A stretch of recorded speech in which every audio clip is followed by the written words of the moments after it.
All right, so after the Texans and the Chiefs take their stand for social injustice before the game, I'm filming my brother, and I'm so locked in on my brother that I'm not even paying attention to anything else.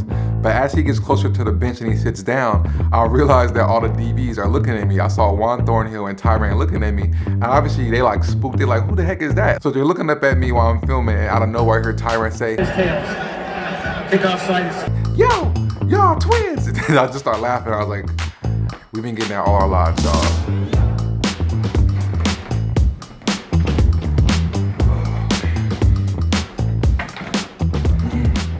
FAMBAM, what's going on? Your boy's back from that quick 24-hour trip to go see my brother play in his first Chiefs game. And let me tell you, it was quite the experience. It was different than any NFL game that I've played in or any NFL game that I've actually been to. But before I get into all this, let me give a little backstory about who I am. So what's up, y'all? If y'all know me, my name is Sed.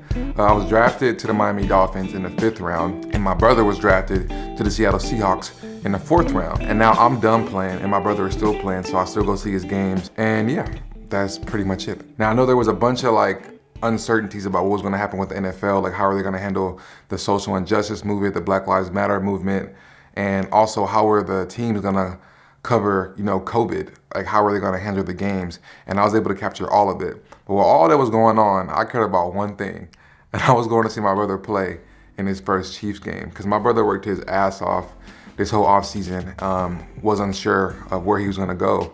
Got a call right before camp started, and then the Chiefs called him and he worked his butt off and he made the team. And what sucked was I didn't have any Chiefs gear. I didn't have anything. But luckily I went to University of Minnesota, and the Chiefs and the Gophers have somewhat of the similar colors. So if I was out of luck, at least I had some kind of red and yellow. And my wife was actually making some sweatshirts for my daughter so they can rep my brother and rep the Chiefs, you know what I'm saying, while they were here cheering and I was at the game. So once I got all packed up, me and my wife went to go see my kids before I left because... All right, y'all, so this is the worst part of the trip. I gotta say bye to my kids. They've been at Juju school all day. So I'm gonna be away from them for a week because this lady right here, she wants to quarantine for a week since I'll be traveling. And it's the first time anybody in the family has traveled. I'm the first one to see how it goes. So I'm gonna go say bye to my babies before I head to the airport. Are you not coming? No, we gotta hustle. Maddie, come here. Maddie took my hand. Maddie, Daddy's going bye-bye. Come here. Bye. Can you give me a kiss? This is Trisha, Charlie. You love Dad? You gonna miss me? This is not Adam. Bye. And then we got in the car and then we went to the airport. So I got to the airport and I was like super unsure of what it was gonna be like, and my wife wanted to make sure that I was super safe, as she always does. Bye. Have fun. Be safe. Buddy.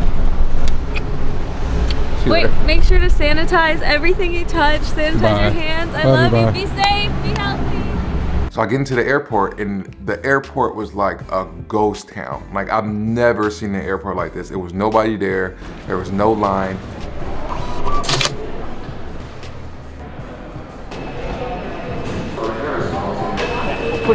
And then when I went through the security, most of the food places were shut down. Like, a lot of people were closed, and there were some places that were open. I was able to get a drink there. And the airport did a good job of, like, they had like these signs where you couldn't really sit next to anybody in the airport. They had these signs where it said like, be safe. And I also tried to vlog in there, but with that mask on, it was super hard to speak. My plane is boarding now, and I'm meeting my mom and my sister in Kansas City, and they're flying from LA. But they're boarding the plane now, and I'm about to hop on the plane, keep my mask on. It's hard as heck to breathe in this thing. I never had to keep a mask on this long. Off to Kansas City. Another thing that was interesting was when you got on the plane, usually they board first class and then everybody else. But now what they're doing is they board from the back to the front, so you're not crossing paths with anybody. So I was able to be one of the first ones on the plane because I think I was row 16. And then, yeah, that was it. And then you kind of just rode the flight, and then I got on the flight, and then we landed in Kansas City. And I knew that I was gonna have to call an Uber because where my brother stayed, it was 30 minutes away from the airport. So I called up an Uber. All right, y'all. That's the first time I've been able to take my mask off, but I gotta put it right back on. Because when the Uber comes, you gotta wear a mask in the Uber. But it is mad cloudy out here, it's raining. The worst thing to do is go to a game when it's raining, but that's why I got the poncho, because I ain't trying to get wet. I got one for my sister, I got one for my mama.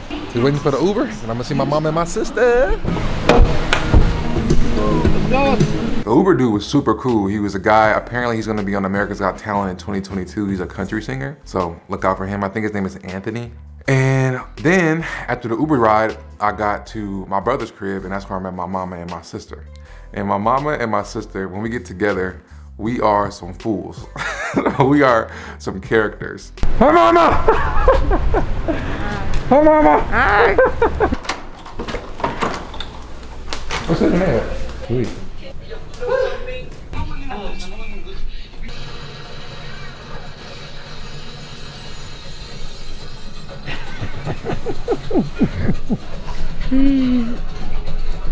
Why you got so mad in the bed? I feel great. Huh? I feel great. You what? I'm not taking the picture. I'm recording the video. Are you excited for the game? Yes, I'm excited. Let's go Chiefs. What are you doing? All right, y'all. So like I said earlier, my brother played for the Seahawks before he played for the Chiefs. And when we used to go to the games, the chants were "Go Hawks," and we trying to figure out what the Chiefs chant is. And I'm pretty sure it's just "Go Chiefs," but we're gonna look it up. Kansas City Chiefs chants. That's the stadium? Oh. That's what Everybody's stadium. It's like this. No, not so. What you're talking about? Everybody goes oh. Yeah, they do. No, they're going oh, like a chief. You get it? No? I don't worry about it. We'll just say go Chiefs. That's what we're going with. Get up, let's go. Hey, sir, hey. Yeah, that's me, and I'ma shake it, break it. Girl, come on. Serenade. Yeah, that's me, and I'ma shake it, break it. Have a hug. She's people with a knife, that's all y'all. All right, y'all. So we about to get ready and go. I don't have any Chiefs gear. My mama and my sister have Chiefs gear from my brother. Come on. Serenade, Wait, I'm serenade. Yeah, that's me, and I'ma shake it, break it. You can't come back, and I'ma.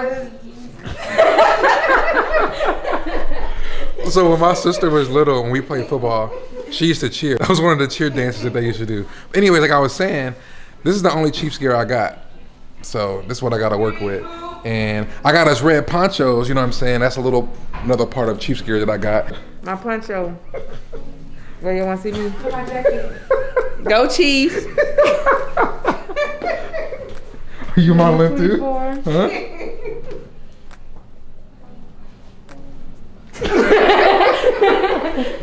So after my mama and my sister and me got done fooling around, we packed up and then we caught an Uber to the game. And then it was crazy because they had like space everywhere. Like there were no cars. There were like cones to divide stuff so people couldn't park in there. I don't really know if there was tailgating. I didn't see any tailgating. But as we were walking up to the stadium, we were a little bit late. They were doing something for Black Lives Matter. And we missed that. There was a portion that we missed. So we missed that, and then we walked around the stadium, and there were certain zones. They split up the way you get into the stadium by zones. So we were zone 4, we went to the game, super easy. But when I walked in the stadium, I was like blown away, because there was nobody. I mean, I think the stadium was 20% filled, but there was literally like nobody in the stadium. Like, it was crazy. So then you walked in, and then you had your seat, and then what was crazy is that they had a lot of the seats zip tied, like whole rows were zip tied so people couldn't walk past each other. And by them zip tying the seats, it made it super easy to stay away from people. But it also made it super easy to walk around the stadium and see like different perspectives. So for example, before the game started, I was able to walk over to the bench to see my brother because the players had ran out, and usually my brother comes and prays before the game, but I think he did that before the entire thing, before they entered out. So I went to go see him by the bleachers, and this is where, I didn't know this was gonna happen, but this is where the social injustice thing was gonna happen, because they asked for a moment of silence for police brutality and social injustice and the Black Lives Matter movement. Fun fact, my best friend actually plays for the Texans, so it was dope for me to see my brother and my best friend play. Me and my best friend's name is Eric Murray. He just signed with the Texans. We played together at the University of Minnesota.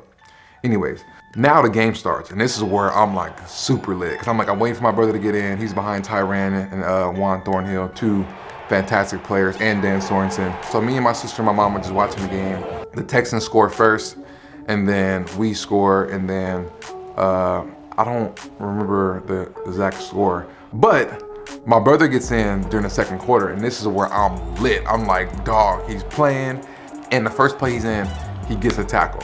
So now I'm dumb lit. I'm like, I'm trying to keep my composure, you know what I'm saying? I'm all right, first play, first tackle, you know what I'm saying? Get them juices out, because ain't nothing like when you get in the game and, you know, you waiting forever for some action to come to you. And the first play he gets in, he gets some action.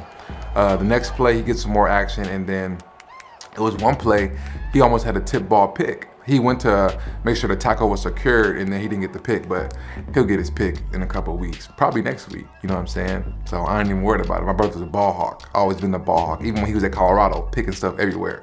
Anyways, so yeah, then the second half starts. I honestly don't even remember the score.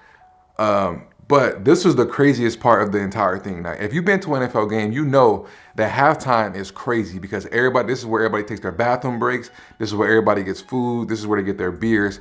And when you walk out, you can't walk, like you bumping into everybody. There was nobody in the bathrooms. And mind you, I didn't plan on filming in the bathroom. Like, that's weird. But when I walked in there, I saw nobody in the bathroom, like nobody on the stalls. It blew my mind. I'm like, bro, usually I'm missing like the first 2 minutes. Because everybody uses that time to use the bathroom, and they had social distance like signs to say, hey, like every other stall, don't pee by each other. And then the concession stands, there was literally like no lines. Like it was like a preseason game, so it was easy to get food, easy to get a beer. I don't drink. People who do drink beers, it was easy for them to get a beer. So then the second half starts, and then the game just kind of gets taken over. Like the Chiefs kind of just like handled the Texans and kind of beat them up pretty bad. My brother got some more playing time. He played really well the entire game with the reps that he had.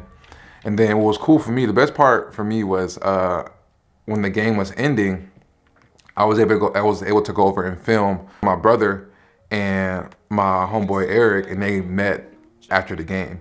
Now, there was a rule in the league where they can't trade jerseys, so they didn't trade jerseys, but it was cool just to see them like talk after the game, because these are my brothers, you know what I'm saying? Like, these are people I'll ride and die for any day. Yeah, so after the game, we went home to my brother's crib and then fell asleep because we was tired, and woke up the next day and I was chatting with my mom and my sister and my brother. And then I went to the airport and just got home and wanted to film this so I can talk about my experience of my first COVID, social injustice, Black Lives Matter, brother's first Chiefs debut experience. And it was dope. It was different than anything that I've ever experienced playing in a game or going to a game. It was crazy, but it was good. I'm gonna go to all my brother's home games. The next time they play at home is against the Patriots on the 10th, and that game's gonna be lit. Fun fact, I used to play for the Patriots, so you know, there's that. I don't know why it's a fun fact, but there's that. More than anything, man, I'm just so proud of my brother for how hard he's worked these past few months, man. Like, he had multiple surgeries. His season got ended early last year because he got hurt. And nobody understands the hard work mentally and physically you have to do to get back into playing shape and to play at the highest level there is. So, super proud of my brother. Excited to see him to keep blossoming into the baller that he is. And yeah, that was my experience. And that's it. I'm kind of sad because I'm about to be by myself at home for a while. And I miss my kids already, and I just been home for like 30, 45 minutes. So, yeah. So, that's it, y'all, and much love, and I'll see y'all on the next one. So, but I'm a package deal. I can write the whole song and rap for real. I got my head in the cloud with a pun intended. I don't need to see nobody, I don't want no visits. Introverted, I just flirt with the music. Small circles, how I choose it. Stay away.